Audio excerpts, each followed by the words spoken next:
사람은 누구나 마음 한구석에 약한 부분 하나쯤은 품고 살아가잖아요. 누군가에겐 돈, 누군가에겐 사랑, 누군가에겐 명예, 제 경우엔 가족이었어요. 아니, 어쩌면 외로움이었죠. 저는 어릴 때부터 가족의 빈자리를 안고 살아왔어요.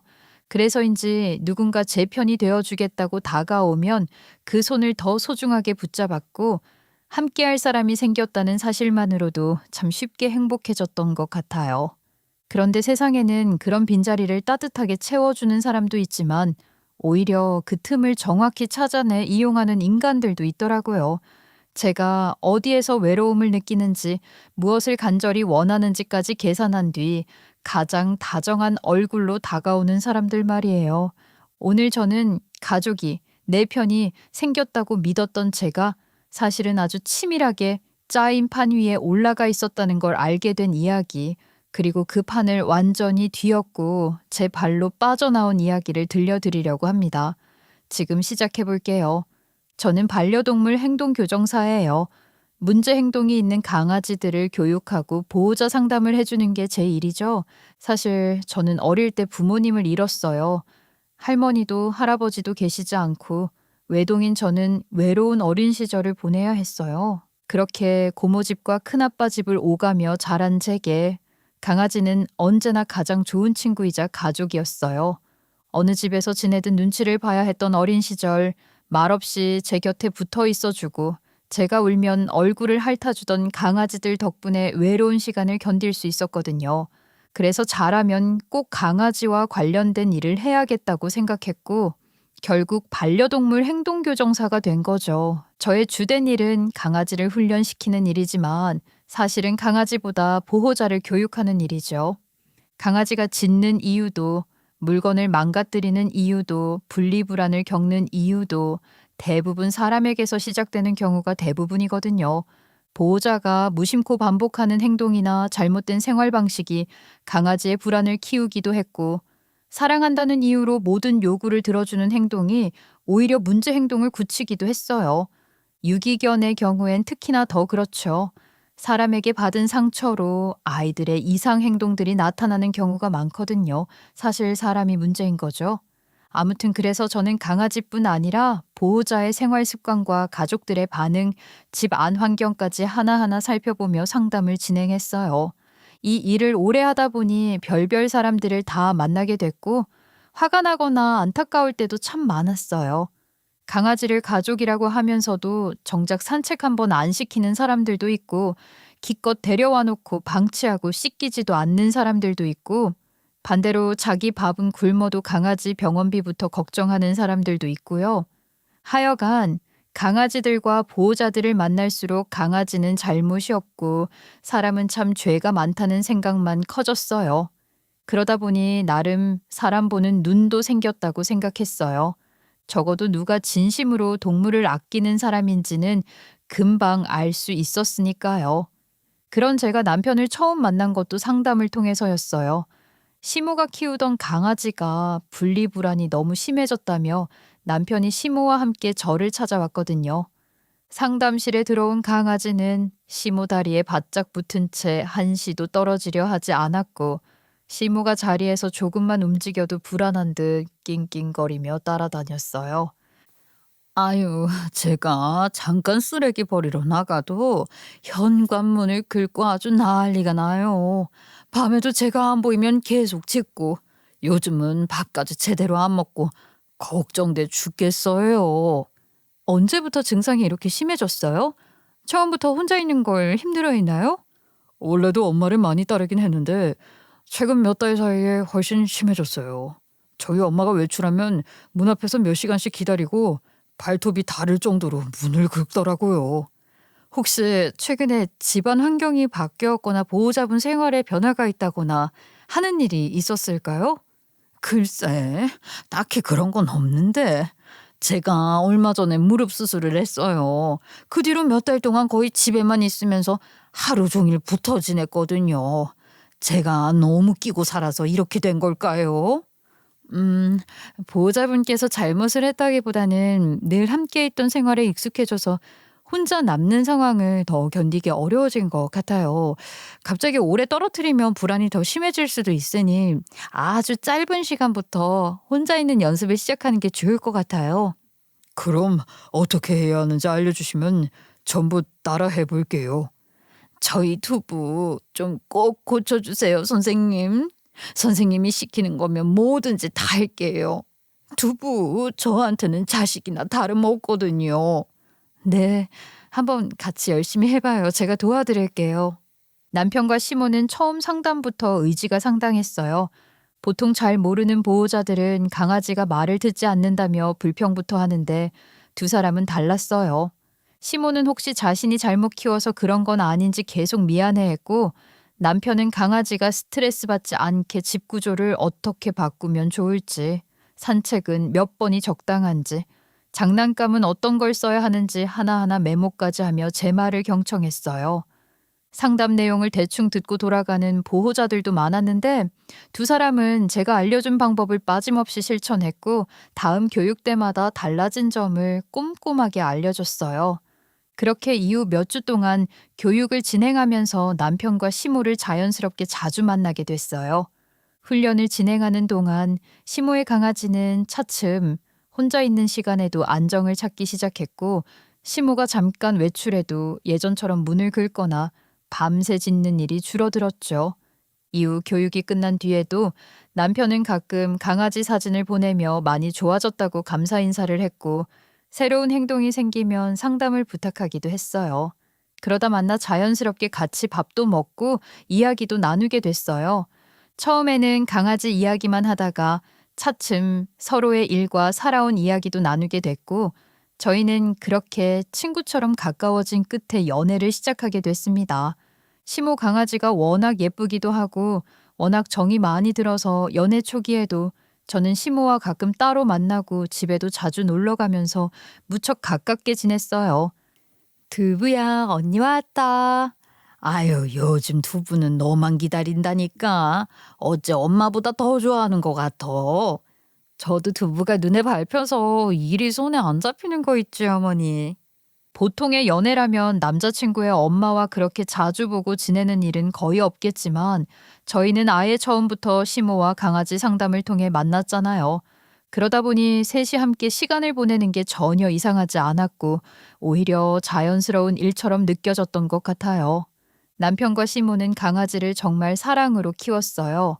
제가 알려준 교육 방법도 꾸준히 실천했고 강아지가 불안해하지 않도록 생활 습관도 하나씩 바꿔 나갔죠.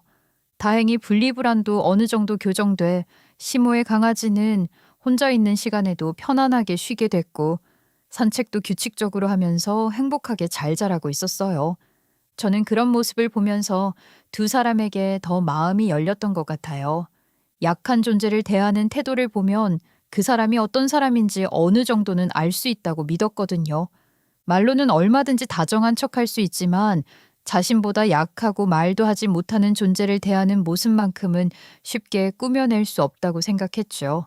그래서 강아지를 정말 사랑하는 두 사람을 보며 저는 두 사람을 더 사랑하게 됐지요.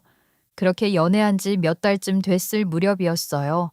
마침 휴가를 맞아 남편과 함께 여행을 가고 싶어 어디로 갈지 이야기를 꺼냈는데 그때 남편이 처음으로 자신의 과거 이야기를 털어놓았어요. 난 발리도 좋고 감도 좋고 아니면 나트랑 같은 데는 어때? 요새 많이들 가던데.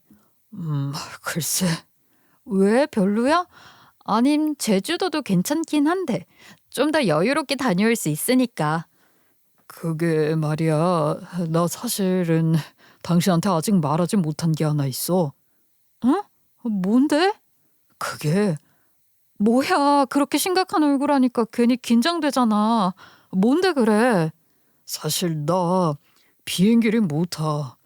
실은 어릴 때 가족여행을 갔다가 비행기가 심한 난기류를 만난 적이 있었거든. 그때 정말 죽는 줄 알았어. 정말? 어떻게 그런 일이.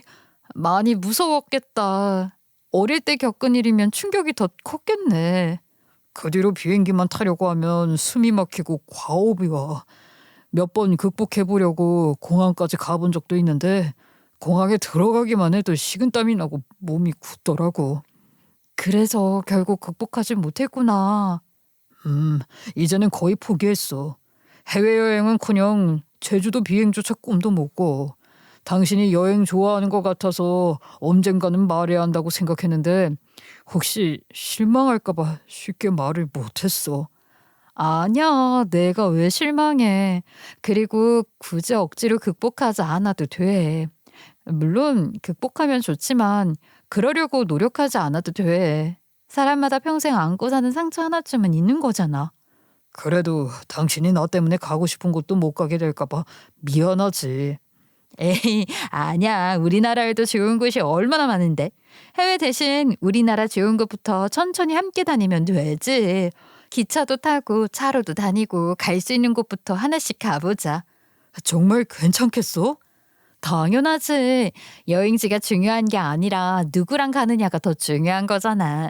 당신이랑 같이 가면 난 어디든 좋아. 고마워. 당신한테 말하고 나니까 마음이 한결 편해진다. 나도 말해줘서 고마워. 어려운 얘기일 텐데. 아니야. 당신도 당신 부모님 돌아가신 얘기 힘들 텐데도 나한테 해줬잖아. 우리 서로한텐 거짓없이 다 얘기하자. 저는 자신의 트라우마를 어렵게 꺼내준 남편이 고마웠어요. 사람마다 평생 안고 사는 상처 하나쯤은 있는 법이고 그걸 억지로 고치라고 몰아붙이는 게 아니라 있는 그대로 이해해주는 것도 사랑이라고 믿었거든요. 남편은 제 말을 듣고 한동안 저를 바라보더니 따뜻하게 웃어줬고 저는 그 웃음을 너무 철석같이 믿어버렸죠. 그러던 어느 날이었어요. 저는 당시 개인적으로 입양을 기다리는 믹스견 한 마리를 임시보호 중이었어요. 주인에게 유기됐던 아이였는데 나쁜 일을 많이 겪었는지 사람을 많이 무서워했고 이제 겨우 마음을 열기 시작하던 때였죠. 그런데 산책 도중 들려온 커다란 건물 철거 소리에 강아지가 패닉이 온 거예요. 전 주인에게 나쁜 일을 많이 겪었던 아이였거든요. 놀란 강아지가 몸을 막 비틀더니 그대로 목줄에서 빠져나가 버렸어요. 정말 순식간에 벌어진 일이었어요. 저는 강아지의 이름을 부르며 뛰어갔지만 아이는 겁먹은 채 골목 안으로 사라졌고 저는 몇 시간을 뛰어다녀도 흔적조차 찾지 못했어요. 행동교정사인 제가 강아지를 놓쳤다는 사실이 저 스스로에게도 너무 큰 충격이었어요. 혹시 차라도 치인 건 아닐까? 또다시 사람에게 버림받았다고 생각하고 숨어버린 건 아닐까? 별의별 생각이 다 들더라고요. 저는 휴대폰 배터리가 다 닳을 때까지 같은 골목을 몇 번이나 돌며 아이 이름을 불렀고 정신이 나간 저를 위해 남편이 강아지를 찾는 일을 함께 도와줬어요. 실종 전단을 만드는 것부터 인터넷 커뮤니티와 실종 동물 사이트에 알리는 것까지 남편이 거의 도맡아 했고 그렇게 저희는 며칠 내내 아이를 찾는 일에만 매달렸어요. 그 일대는 정말 다 돌아다니며 찾아다녔고 제보 전화도 몇 번이나 왔는데 막상 가보면 다른 강아지인 경우가 대부분이라 그때마다 기대했다가 허탈해지기를 반복했지요. 그러던 나흘째 아침 제보 전화를 받고 찾아간 곳에서 저는 드디어 잃어버린 강아지를 찾았어요. 남편이 공장 뒤 폐자재 더미 아래를 조용히 가리키며 손짓했는데 정말 그 안에 그 아이가 웅크리고 숨어 있더라고요. 제가 평소 쓰던 담요를 조심스럽게 펼치자 아이가 조금씩 기어 나왔고 그제야 품에 안을 수 있었어요. 강아지를 안는 순간 다리에 힘이 풀려 그대로 주저앉았어요. 안도감이 한꺼번에 밀려와 눈물이 멈추질 않더라고요. 남편은 아무 말 없이 제 등을 가만히 토닥여줬죠. 저에게 약자, 특히 동물을 돌보는 일은 너무나 중요한 일이었고 그런 제 마음을 공감해주고 함께 해줄 수 있는 사람을 만난다는 건 정말 큰 복이라고 생각했어요. 그래서 그 무렵 저에게 남편은 이미 정말 큰 존재가 돼 있었죠. 그렇게 시간은 흘러 저희는 결혼 준비를 시작하게 됐어요. 예식장 투어도 다니고 스튜디오 촬영 날짜도 잡고 신혼집도 보러 다니고 결혼을 앞둔 커플들이 다 그렇듯 정신없는 나날이 이어졌죠. 바쁘기는 했지만 하나하나 함께 고르는 과정도 참 즐거웠어요. 그런데 어느 날 남편과 함께 있는데 시모가 쓰러졌다는 소식을 듣고 급히 달려갔어요. 다행히 몸에 큰 이상은 없었지만 충격이 너무 컸나 보더라고요. 알고 보니 시몬은 오래 알고 지내던 사람에게 사기를 당한 거였죠. 내가 사람을 너무 믿었어. 나랑 알고 지낸 게 20년인데 어떻게 이럴 수가 있니? 무슨 일이야? 엄마, 진정하고 천천히 말해봐. 너도 제이 엄마 알지? 사업 자금이 잠깐 필요하다고. 한두 달이면 꼭 갚겠다고 울면서 부탁을 하더라. 그래서 그냥 믿고 빌려줬는데 이 동네 여자들 돈을 다 그런 식으로 끌어모아다 튀었단다. 이걸 어쩌면 좋냐? 니들 결혼식도 고시인데 이런 일까지 생기다니. 미안하다. 내가 미안해. 어머님 잘못 아니에요. 그렇게 오래 알고 지낸 사람이라면 누구라도 믿었을 거예요. 일단 어떻게든 방법을 찾아봐요. 그 많은 사람들 돈을 갖고 튀었다면 어떻게든 잡을 방법이 있겠죠. 시몬은 하루아침에 노후 자금을 모두 날린 상황이 됐고, 그런 마당에 원래 결혼 준비하며 하려던 걸 그대로 할 수도 없는 상황이 됐어요. 저희도 갑작스럽게 계획을 다시 세워야 했죠. 그래서 며칠 뒤 제가 먼저 이야기를 꺼냈어요. 우리 예식장 조금 낮추자. 그리고 원래 계약하려던 옵션들도 몇 개 빼면 되잖아. 안 돼. 그건 내가 어떻게든 해볼게. 당신까지 양보할 필요 없어. 아니야. 지금 어머님 일도 그렇게 됐는데 하루면 끝나는 결혼식인데 거기에 큰돈 쓰는 게 나한테 뭐가 그렇게 중요하겠어? 이거 참 다 나 때문에 너한테 이런 말까지 하게 만들어서 정말 미안하다 아가. 아니에요. 어머니 때문이 아니라 상황이 바뀐 거잖아요. 사실 저 그렇게 호화로운 결혼식 같은 건 생각한 적도 없어요. 그냥 같이 밥 한 끼 먹는 것만으로도 괜찮은데 결혼식도 제대로 할 건데 뭐가 문제겠어요? 그래도 그리고 신혼집도 처음 봤던 아파트 말고 조금 작은 곳에서 시작하자. 그럼 도움 안 받고 우리 둘이 충분히 감당할 수 있어. 당신은 전에 본 그 집이 마음에 들어 했잖아. 집이 중요한 게 아니라 누구랑 사느냐가 중요한 거지. 우리 둘이 열심히 모아서 나중에 더 넓은 집으로 가면 되잖아. 혼수도 제대로 못 해주고 내가 너희 볼 면목이 없다. 혼수도 꼭 필요한 것만 하면 돼요. 저는 하나도 아쉽지 않아요. 그러니까 어머님 절대 죄책감 갖지 마세요. 내가 무슨 복으로 이렇게 예쁘고 착한 며느리를 얻었는지. 남편과 시모는 제게 미안하다며 끝내 눈물까지 보이셨지만 어차피 하루면 끝날 결혼식에 큰돈을 들이는 건 제게 중요하지 않았어요. 혼수도 꼭 필요한 것만 하기로 했고 신혼집도 처음 계획보다 한 단계 낮춰 계약하기로 했죠. 그 뒤로 시모는 저만 보면 미안하다는 말씀을 자주 하셨지만 사실 저는 그렇게 큰 희생을 했다고 생각하지 않았어요. 저 역시 두 사람에게 큰 위안을 받았듯이 가족끼리 서로 돕고 양보하는 건 너무나 당연한 일이라고 생각했거든요. 그리고 그렇게 맞이한 결혼식 당일 새벽부터 메이크업을 받고 드레스를 입고 사진을 찍고 이것저것 준비하느라 정신없이 시간을 보냈어요. 친구들도 하나둘 도착하면서 신부 대기실은 계속 북적거렸고 이제 정말 결혼하는구나 하는 긴장과 설렘이 동시에 밀려왔죠. 그리고 식이 시작되기 직전이었어요. 신부 입장을 앞두고 긴장한 채 서 있는데 갑자기 누군가 뛰어오는 소리가 들렸어요. 처음에는 남편 쪽 하객인가 싶었는데 웬 젊은 여자 한 명이 달려오더니 다짜고짜 남편 멱살을 잡는 거예요. 너무 순식간이라 아무도 반응을 하지 못했어요. 이 미친놈아, 너 어떻게 이럴 수 있어? 내 인생 돌려내라고. 너 이거 안 놔? 여기까지 왜 찾아왔어? 너 같은 인간이 감히 결혼을 해? 이 봐요. 이 남자 믿지 마. 이 새끼 이거 아주 나쁜 새끼라고요. 이거 안 놔? 당장 놔. 이 봐요. 여기 이 사람 좀 말려주세요. 여자는 무섭게 저를 노려보며 소리쳤어요. 당신도 속고 있는 거야. 제발 정신 좀 차려. 그만해. 제발 그만 좀 해. 저는 너무 놀라 몸이 굳어버렸고 사람들도 다 멍하니 저희 쪽만 바라보고 있었어요. 잠시 뒤 예식장 직원 두세 명이 여자를 떼어냈고 여자는 붙잡혀 끌려가면서도 끝까지 소리를 지르며 난리를 쳤어요. 이거나 이 사기꾼 새끼. 내가 너 가만 안 둘 거야. 다 밝혀낼 거라고. 여자는 순식간에 밖으로 끌려나갔지만 식장 안은 웅성거림으로 가득했어요.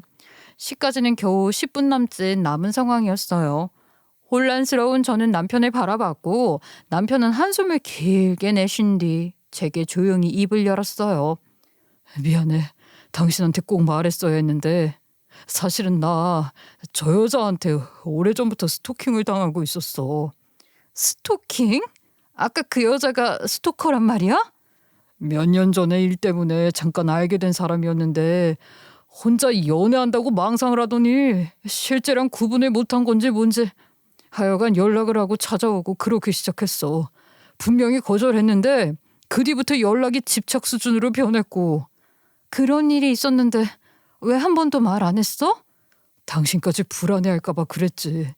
번호를 바꿔도 다른 번호로 계속 연락이 왔고 별스타 계정을 새로 만들 때마다 어떻게 알았는지 메시지를 보내더라고. 사실은 그래서 집에 경찰도 여러 번 오고 갔었어.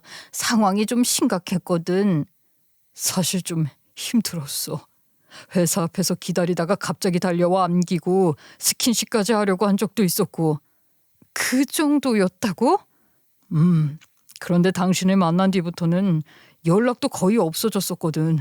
그래서 내가 여자친구 생긴 걸 보고는 실망해서 체념한 줄 알았어. 그래서 다 끝난 줄만 알았는데 설마 오늘 같은 날까지 찾아올 줄은 정말 상상도 못했어. 정말 미안해. 결혼식 날 이런 꼴을 보게 하다니. 저는 너무 혼란스러웠어요. 솔직히 그런 장면을 직접 보고 나면 아무리 설명을 들어도 찜찜할 수밖에 없잖아요. 하지만 한편으로는 제가 직접 본 사실만 놓고 보면 저 여자는 처음부터 끝까지 흥분해서 소리만 질렀고 남편 설명대로 제정신이 아닌 사람처럼 보이긴 했거든요. 그리고 남편은 제게 무슨 일이 있었는지를 차분히 설명해줬고 무엇보다 지난 시간 동안 제가 직접 봐온 남편의 모습들이 있었잖아요. 잃어버린 유기견을 함께 찾아주고 제게 힘든 일이 생기면 늘 앞에서 해결하려고 했던 사람이었으니까요. 결국 혼란스러운 와중에도 저희는 결혼식을 무사히 치렀고 식이 모두 끝난 뒤 남편은 다시 제게 말을 꺼냈어요. 정말 미안해. 당신한테 이런 일을 겪게 해서. 나도 이제 정말 지긋지긋하고 너무 지쳤어. 그동안은 최대한 조용하게 처리하려고 했는데 오늘 여기까지 따라온 걸 보니까 이제는 다시 법적으로 제대로 대응해야 할 것 같아. 당신 말대로 정말 스토킹이었다면 게다가 여기까지 찾아온 거 보면 절대 그냥 넘어가면 안 되겠네. 그래. 지금이라도 경찰서 가서 기록 확인하고 싶으면 같이 가자. 예전에 신고했던 내용도 다 남아있을 거야. 오늘 바로? 당신이 불안하면 지금이라도 가자. 나는 숨길 거 하나도 없어. 그리고 제대로 신고도 하고 상황을 좀 정리하고 싶어. 하지만 뭐 어쨌든 저는 남편을 선택했고 그런 선택을 바꿀 만큼 제가 새롭게 알게 된 사실이 있는 것도 아니었잖아요. 그리고 무엇보다 몸과 마음이 너무 지쳐 있었어요. 파악할 게 있으면 천천히 하자 싶었죠. 그래, 그럼 일단 신혼여행부터 다녀오고 처리하자. 나 너무 지쳤어. 힐링이 필요해. 그래, 그러자. 저희는 신혼여행을 가까운 속초로 잡아둔 상태였어요. 남편이 비행기를 못 타기도 했고 시간도 많이 낼 수 없어 속초에 독차의 숙소 하나를 예약해둔 상태였죠. 일단 여행을 가서 좀 쉬고 오자 싶더라고요.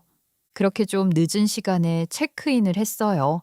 숙소 안에는 신혼여행이라고 미리 말씀드려둔 덕인지 작은 케이크와 와인도 준비돼 있었고 저는 도착하자마자 드레스를 오래 입고 있었던 탓에 허리도 아프고 발도 너무 아파 소파에 그대로 주저앉았어요. 그렇게 남편과 신혼여행다운 알콩달콩한 시간을 보내다가 남편이 와인을 한 잔 따라주더라고요. 와인을 마신 뒤 저는 거의 쓰러지듯 잠에 빠졌어요. 그런데 완전히 깊이 잠들지는 못했나 봐요. 낮에 너무 긴장해서인지 얕은 잠이 들었다가 또 깨고 다시 잠들기를 반복했어요. 그러다 한밤중인지 새벽인지 알 수 없는 시간에 다시 눈을 떴는데 남편이 없더라고요. 화장실에서 물소리가 들리는 걸 보니 샤워를 하러 갔나 보다 싶었어요. 그리고 그때 침대 위에 놓인 남편 휴대폰이 계속 울렸고 저는 무심코 화면을 봤다가 등골이 서늘해졌어요. 나 문 앞이야. 들어갈 테니까 나오지 마. 메시지 내용을 보는 순간 불길한 예감이 들었고 저는 급히 침대 밑으로 몸을 숨겼어요. 설마 그 여자가 여기까지 따라온 건가 싶어서 별의별 생각이 다 들더라고요. 만약 남편을 갖고 싶어서 미쳐버린 그 스토커가 날 해치면 어쩌지? 남편에게 집착하면 어떻게 해야 하지? 나는 뭘 어떻게 해야 하지? 고민하며 몸을 숨겼죠. 그런데 잠시 후 비밀번호를 누르는 소리와 함께 객실 문이 천천히 열렸고 방 안으로 들어온 사람을 본 순간 숨이 턱 막혔어요. 방에 들어선 사람은 그 스토커 여자가 아니라 시모였거든요. 아니 대체 시모가 왜 한밤중에 신혼여행 숙소까지 왔는지 도무지 이해가 되지 않았어요. 무슨 급한 일이 생겼다면 먼저 전화를 했을 텐데 말이죠. 걔는 자니? 방금 하긴 했어. 완전히 잠들었어. 확실히 한 거 맞지? 와인에 넣는 것도 제대로 들은 것 같아. 한동안은 안 깰 거야? 걱정 마. 지금쯤 깊이 자고 있을 거니까. 그래도 최대한 빨리 하는 게 좋지. 시간 없어. 빨리 끝내자. 그 순간 머릿속에서 무언가가 번쩍했어요. 뭔가 약간 이상하게 느껴졌던 와인 맛과 갑자기 몰려왔던 졸음. 남편이 나를 잠들게 하려고 뭔가를 탔구나 싶더라고요. 그리고 이어지는 두 사람의 대화. 그 미친년 진짜 끈질기네. 그년 때문에 되는 일이 없어요간. 대체 언제까지 쫓아다닐 건지. 쟤는 스토커라는 말 믿는 거지? 철석같이 믿지. 일단 쟤한테 망상증 환자라고 둘러댔어. 쟤가 멍청해서 넘어간 거지? 똑똑한 여자였으면 큰일 날 뻔했어. 그래, 그러니까 일단 빨리 일을 처리해야지. 오죽 마음이 급했으면 내가 여기까지 왔겠냐? 전현이 가족도 없는데 멍청하기까지 한 게 우리한텐 천만다행이지 뭐. 이번에는 아예 제 명의로 된 자산부터 정리하는 게 나아. 괜히 시간 끌다가 또 변수 생기면 귀찮아져. 문제 없어. 내가 휴대폰 잠금 푸는 거 여러 번 다 봐뒀잖아. 공인인증서 어디 있는지도 알고 자주 쓰는 비밀번호도 다 외웠어. 은행 쪽은 결혼 준비하면서 신혼집 자금 합치자고 하고 자동이체 정리하자고 하면서 필요한 자료는 이미 다 확보해놨어. 그럼 끝난 거 아니야? 아직 아니야. 지문이나 얼굴 인증이 필요한 게 남아있어서 그것만 처리하면 돼. 깊이 잠든 사이 휴대폰만 열면 금방 끝나. 그럼 빨리 해. 괜히 시간 끌지 말고. 아마 원래는 좀 더 천천히 할 생각이었던 것 같아요. 그런데 생각지 못한 스토커, 아니 피해자가 나타나면서 혹시나 계획이 들킬까봐 둘은 계획을 앞당긴 듯 했죠. 거기까지 파악이 되자 일단 저는 절대 들키면 안 된다. 어떻게든 여기를 빠져나가야 한다는 생각뿐이었어요. 밖으로 나가기에는 두 사람이 거실에 있었고 휴대폰은 남편이 충전하려고 밖에 꽂아둔 상태였어요. 결국 저는 맨발인 채로 침실 창문을 넘어 밖으로 빠져나왔어요. 한참을 정신없이 뛰어 큰 길까지 나왔을 때 멀리 편의점 불빛이 보였어요. 저는 그대로 문을 열고 들어갔고 직원은 맨발의 잠옷 차림으로 들어온 저를 보고 깜짝 놀라더라고요. 죄송한데 혹시 경찰 좀 불러주실 수 있나요? 지금 좀 위급한 상황이라서요. 네? 무슨 일이세요? 괜찮으세요? 남편이 준 술을 마신 뒤부터 몸이 이상해졌어요. 저를 일부러 재우려고 약을 탄 것 같아요. 지금 숙소에 있으면 큰일 날 것 같아서 나왔는데 경찰 좀 불러주세요. 일단 진정하세요. 여기 안쪽으로 들어오세요. 밖에서는 보이면 안 될 것 같아요. 지금 바로 신고할게요. 여기 의자에 앉아 계세요. 직원 덕분에 다행히 얼마 지나지 않아 경찰이 도착했고 저는 경찰서로 가 제가 들은 내용을 최대한 빠짐없이 설명했어요. 처음에 경찰은 제가 술에 취해 이상한 소리를 하는 줄 알고 당황하는 눈치였어요. 자기들끼리 눈짓을 주고받더라고요. 하지만 제가 남편 이름을 말하자 한 경찰관이 바로 조회를 해보더니 표정이 굳어졌어요. 잠시만요. 남편 이름이 김영훈이라고요? 840901 김영훈? 네, 맞아요. 잠깐만, 이놈 전과자인데 사기 전과가 있어. 뭐야, 이 새끼? 심지어 초범도 아니고 사기에 폭행도 있네. 이거 상황이 심각한 것 같은데. 남편이 수면 유도제를 탄 와인을 준 정황과 재산을 노리고 있다는 진술까지 종합하면 상황이 심상치 않아 보이는데 현장 상황에 따라서는 현행범으로 체포까지 가능한 사안으로 보입니다. 일단 바로 출동하죠. 네, 제발 빨리 가주세요. 아직 숙소에 있을 거예요. 예, 같이 가시죠. 위치를 정확히 알려주셔야 하니까.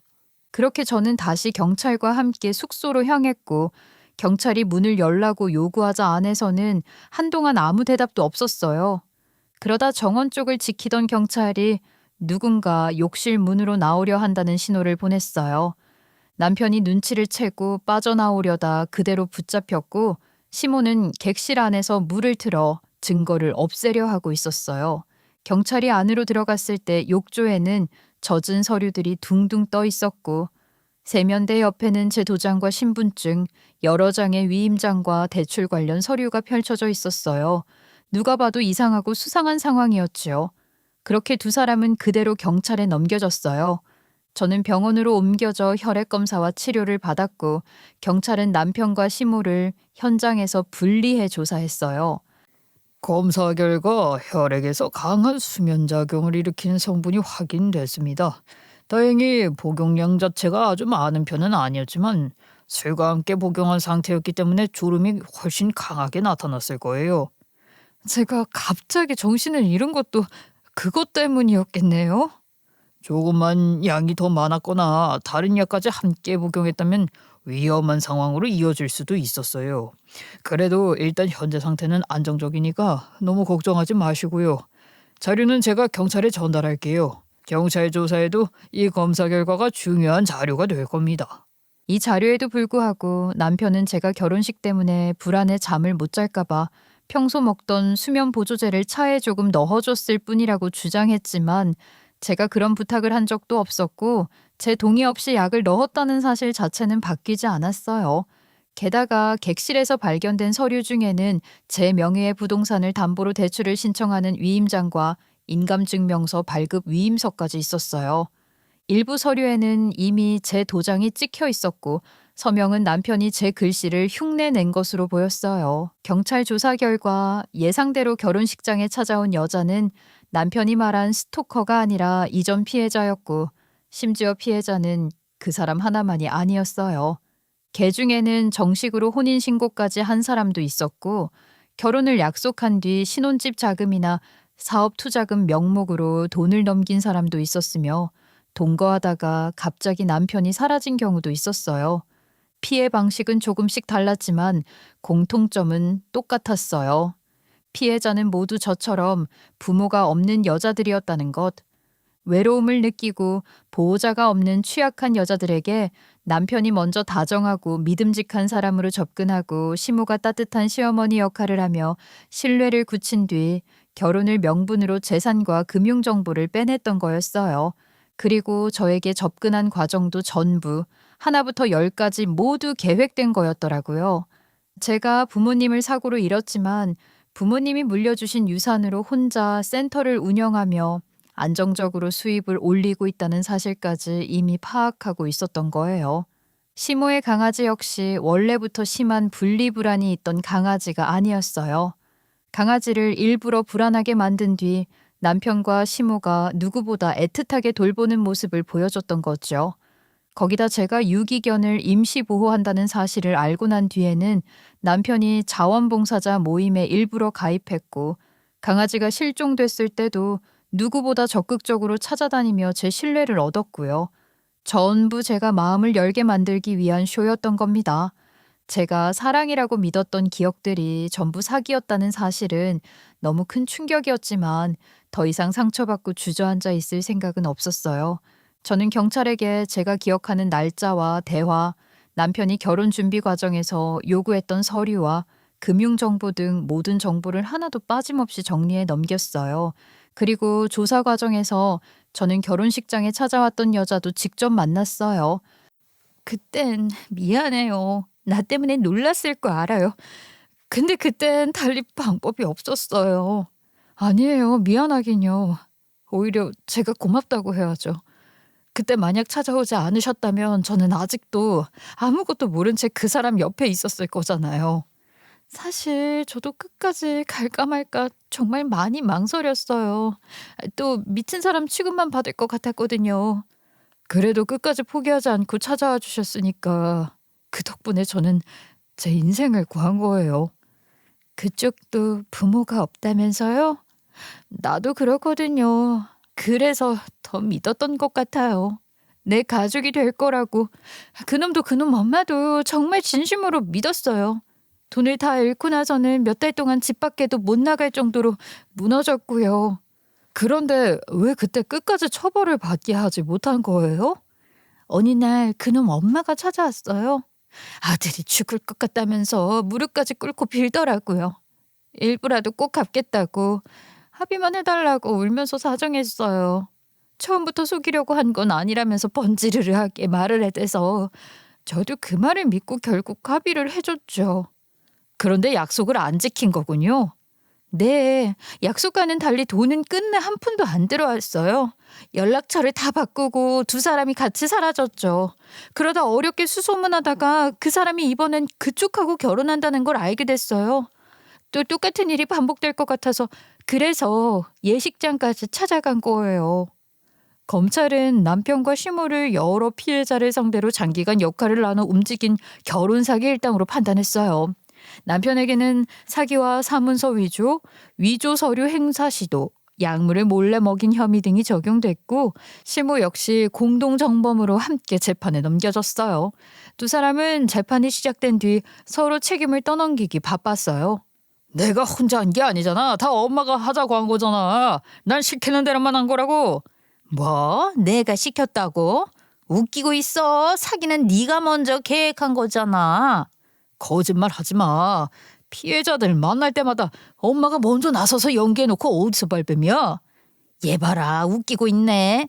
네가 여자들 꼬셔온 거잖아. 나는 네 말만 믿고 네가 시키는 대로 맞춰준 것뿐이야. 이제 와서 다 나한테 뒤집어 씌우는 거야? 자식 새끼가 치밀하더니 너야말로 이제 아주 지 애미한테 다 뒤집어 씌우고 있네. 하지만 압수된 메시지에는 둘의 합작이 모두 증거로 남아 있었어요. 피해자들 직업과 재산을 두고 둘이 점수를 매기듯 평가한 내용까지 남아 있었죠. 제 경우에는 동물을 이용하면 경계를 빨리 풀 것 같다. 부모를 포함한 가족이 전혀 없어 주변에서 결혼을 말릴 사람이 적다. 어리숙해 꼬드기기 쉽다. 등등의 말들이 적혀 있더라고요. 제가 얼마나 바보같이 보였던 건지 수치심과 분노가 함께 밀려왔습니다. 저는 피해자들과 함께 엄벌을 요구하는 탄원서를 냈고 각자 흩어져 있던 사건 기록을 한데 모아 두 사람이 같은 방식으로 반복해서 범행했다는 점을 밝히는 데 힘을 보탰어요. 예전에는 피해자 한 명씩 따로 신고하다 보니 연인 사이의 금전 문제나 단순 채무로 끝난 경우가 많았지만 여러 사람의 진술과 계좌 흐름이 연결되자 두 사람의 수법이 선명하게 드러났어요. 남편과 시모는 그 바보 같고 어리숙한 피해자들이 서로 만날 일은 없을 거라 생각했겠지만 결국 그 피해자들이 한자리에 모여 두 사람을 무너뜨린 셈이었죠. 재판부도 결혼과 가족에 대한 신뢰를 이용해 반복적으로 재산을 가로챘고 범행을 숨기기 위해 약물과 위조 서류까지 사용하려 했다는 점을 무겁게 봤어요. 남편은 실형을 선고받았고 시모도 고령과 초범이라는 이유만으로 빠져나가지는 못했어요. 두 사람이 숨겨둔 재산과 계좌는 추징과 피해 회복 절차에 들어갔고 제 명의로 진행하려던 대출과 서류는 모두 무효 처리됐어요. 그리고 형사 사건과 별개로 저는 제 혼인을 정리하는 절차도 시작했어요. 저희는 결혼식보다 한 달쯤 앞서 혼인신고를 해둔 상태였거든요. 남편이 신혼집 대출과 각종 서류를 미리 정리하려면 법적으로 부부가 돼 있는 편이 편하다고 했고 시모도 요즘은 다들 식전에 신고부터 한다며 적극적으로 권했어서 조금 빨리 한 거였죠. 당시에는 남편이 결혼을 서두를 만큼 저를 확신한다고 생각했는데 사실 그놈들에게 혼인신고는 사랑의 약속이 아니라 제 가족관계증명서에 자기 이름을 올리고 배우자라는 지위를 이용해 제 재산과 금융정보에 접근하기 위한 준비였어요. 저는 가능만 하다면 이혼이 아니라 혼인 자체를 없던 일로 하고 싶었어요. 이런 놈과의 결혼관계가 문서로 남는 자체가 기분이 너무 나빴으니까요. 가능하면 애초에 결혼 자체가 없던 일이 됐으면 좋겠는데 가능할까요? 네, 그러실 거예요. 근데 이게 말이죠. 사실 혼인 무효라는 건 우리가 생각하는 것만큼 간단한 건 아니에요. 한 사람이 돈을 노리고 결혼했다거나 중요한 사실을 숨겼다는 이유만으로 혼인이 처음부터 없었던 일이 되는 건 아니거든요. 법원은 혼인 무효를 상당히 엄격하게 판단하는 편입니다. 그럼 저처럼 속아서 결혼한 경우에도 무효가 안 될 수 있다는 말씀이세요?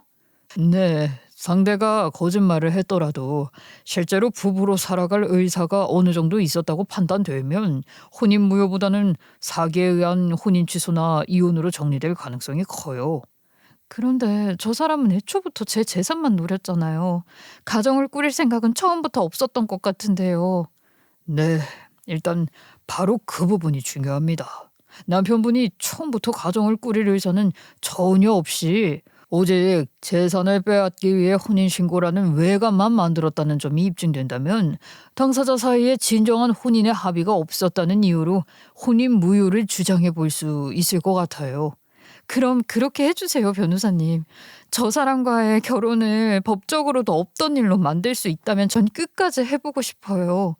네, 좋습니다. 우선 혼인 무효 확인을 주된 청구로 하고 혹시 법원이 받아들이지 않을 경우를 대비해 예비적으로 사기에 의한 혼인 취소도 함께 청구하는 방향으로도 준비해 보죠. 저는 고민할 것도 없이 소송을 진행했어요. 주된 청구는 남편에게 처음부터 참다운 혼인 의사가 없었다는 이유로 혼인 무효 확인을 구하고 법원이 그 정도까지는 인정하지 않을 경우를 대비해 예비적으로 사기에 의한 혼인 취소를 청구했어요. 거기에 위자료 청구도 함께 넣었고요. 남편은 형사재판에서와 마찬가지로 혼인 자체만큼은 진심이었다고 주장했어요. 처음에는 돈 때문에 접근한 건 맞을 수도 있어. 하지만 당신이랑 시간을 보내면서 정말 사랑하게 된 것도 사실이야. 사랑하는 사람한테 약을 먹이고 재산을 빼돌리려고 했다는 거야? 그건 내가 순간적으로 잘못된 선택을 한 거야. 엄마 빚 때문에 너무 몰렸었어. 처음부터 결혼 사기를 계획한 건 절대 아니라고. 그 말을 지금 믿으라는 거야? 다른 여자들이랑은 다르게 너랑은 혼인신고도 하고 결혼식까지 올렸잖아. 부부로 살 생각이 있었으니까 결혼한 거지. 당신하고 정말 잘 살아보려고도 했다고. 그래, 너한텐 진짜였다니까. 물론 처음엔 너랑 잘 되게 해달라고 해서 내가 조금 도와준 건 맞지만 기가 막혀. 어디서 아직까지도 뻔뻔하게 거짓말이야. 니들 진짜 인간도 아니야. 하지만 두 사람이 아무리 말을 바꿔도 이미 나온 증거가 너무 많았어요.